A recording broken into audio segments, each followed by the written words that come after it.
Hello students, today you will learn how to solve questions related with thermodynamics in your JEE or NEET examination. Let's do some questions. First question is, the enthalpy of formation of H2O is equal to enthalpy of combustion of which chemical? So you know enthalpy of formation is the heat transfer that takes place when 1 mole of a compound is prepared from its constituent elements. If we write the reaction of formation of H2O, it is formed from H2 and O2, and balance reaction is H2 plus half O2. This is the reaction for the formation of H2O. Now we have to find out which enthalpy of combustion is it.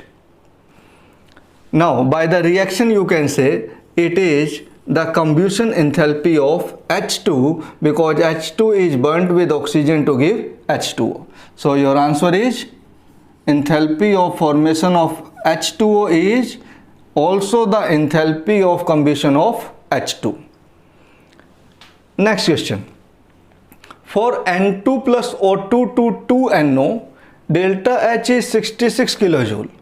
The heat of formation of NO is, again, heat of formation is the heat transfer that takes place when 1 mole of compound is prepared from its constituent element in their elementary state. In the given reaction, 2 moles of NO are given. It means this enthalpy change 66 kilojoule is for the formation of 2 mole of NO, and we know heat of formation is given for 1 mole. So for the formation of 2 mole of NO, 66 kilojoule enthalpy change. So for 1 mole it would be 33 kilojoule. This is your answer. Next question is, work done during free expansion of gases. For that you must know the formula to calculate the work during the expansion. It is given as minus P delta V, where P is the external pressure and delta V is change in volume. And students, do remember, during the free expansion it means expansion under vacuum, and external pressure will be 0, and if external pressure is 0, work is 0. This is your answer. During the free expansion of gas, work done is 0. Let's do the next question. If the bond dissociation energies of XY, X2 and Y2 are in the ratio of 1:1:0.5 and delta HF for XY is minus 200 kilojoule per mole, then bond dissociation energy of X2 would be. These are the options. So how to solve this question? You are given enthalpy of formation of XY, that is minus 200 kilojoule per mole. So you have to write the reaction for the formation of XY, and as you know, it is written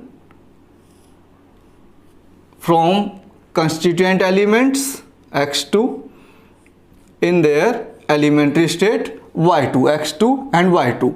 To balance this reaction, half X2 and half Y2, so that 1 XY is formed. Enthalpy of formation is for 1 mole, so this must be 1. For this reaction, delta H is given minus 200 kilojoule per mole. Now you have to find out bond dissociation energy of X2, whereas you are given that bond dissociation energy of XY, X2 and Y2 are in the ratio of 1:1:2.5. So let the bond dissociation enthalpy of XY is X. XY, X2 and Y2 are in ratio 1:1:0.5. So if XY is X, bond dissociation enthalpy of X2 is also X, and bond dissociation enthalpy of Y2 will be 0.5 into X. So bond dissociation enthalpy of X2, that is bond energy of X2, it is X, for Y2 it is 0.5X, for XY it is X. Now you must remember the formula that enthalpy of any reaction is summation of the bond dissociation enthalpy of reactants minus summation of bond dissociation enthalpy, that is bond enthalpy of products. Putting the value in this formula, enthalpy of reaction is minus 200. Bond enthalpy of reactants, so half X2 and half Y2. Bond enthalpy of X2 is X, of Y2 is 0.5X. So summing up the bond enthalpy of reactants, it would be half into X plus half into 0.5X, half X2 and half Y2, minus the summation of bond enthalpy of product 1XY, and bond enthalpy of XY is X. Now you have to find out the value of X, and solving this equation you get the value of X as 800. So bond enthalpy of X2 will be 800 kilojoule per mole. So your answer is 800 kilojoule per mole. Let's do the next question.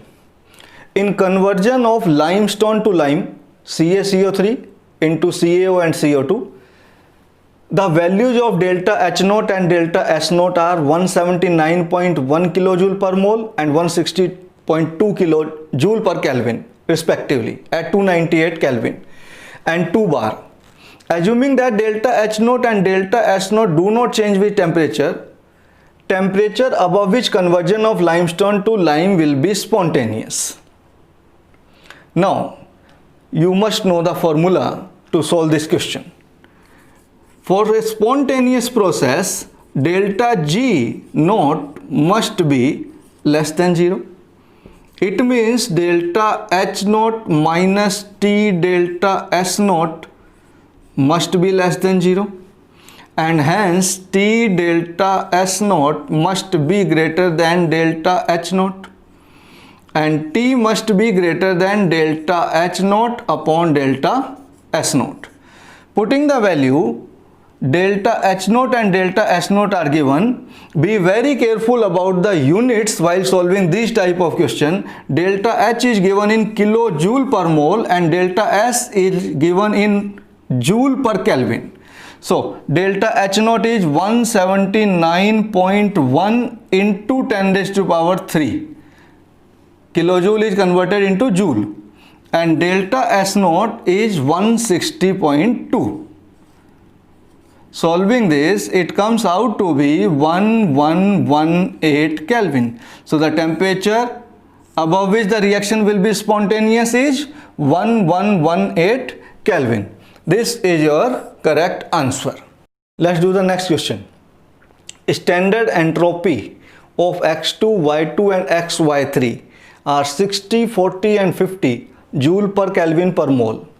For the reaction half X2 plus 3 by 2 Y2 to XY3, delta H is minus 30 kilojoule. To be at equilibrium, the temperature will be. So how to solve this question? First you have to write the reaction. Delta H is given to you, and a reaction to be at equilibrium, do remember delta G, that is delta H minus T delta S, must be equal to 0. It means delta H will be equal to T delta S, and it means T will be equal to delta H upon delta S. Now delta H is given minus 30 kilojoule, and delta S you have to find out from this reaction. In the given reaction, X2, Y2 and XY3 are the chemicals involved, and entropy of all these three chemicals are given to you, 60, 40 and 50. So what would be the overall entropy of the reaction? Delta S of the reaction is summation of entropy of products minus the summation of entropy of reactants. In the product side XY3 and entropy of XY3 is 50 minus that of reactants half X2 and 3 by 2 Y2. For X2 it is 60 and for Y2 it is 40. So half into 60 plus 3 by 2 into 40. Solving it, you get entropy of the reaction 50 minus 30 plus 60. It means 90. That is minus 40 joule per Kelvin per mole. Delta S is minus 40 and delta H is given minus 30. Again do remember the units. Delta H is given in kilojoule and delta S you have calculated in joule. Putting the value, delta H is minus 30 kilojoule. In joule it is 30 into 10 to the power 3 and delta S is minus 40. Solving it, you get the answer 750 Kelvin. So what would be your answer? 750 Kelvin is the correct answer. Let's do the next question. Delta H vaporization is 30 kilojoule per mole and delta S vaporization is 75 joule per mole per Kelvin. Find the temperature of vapors at 1 atmosphere. So how to solve this question?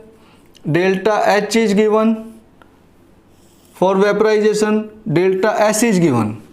You must learn the formula. Delta S vaporization is equal to delta H vaporization upon temperature. One, you have to learn the formula. Second, be careful about the unit of delta H and delta S. Delta H is given in kilojoule and delta S in joule. Delta H is given, delta S is given, you have to find out temperature. So temperature is equal to delta H vaporization upon delta S vaporization. Both these values are given. Delta H vaporization is 30 kilojoule, 30 into 10 to the power 3 and delta S vaporization is 75 joule per mole per Kelvin. Solving this, you get the answer 400 Kelvin. So correct answer is 400 Kelvin. Students, in our next video, we will try to solve some more questions related with thermodynamics.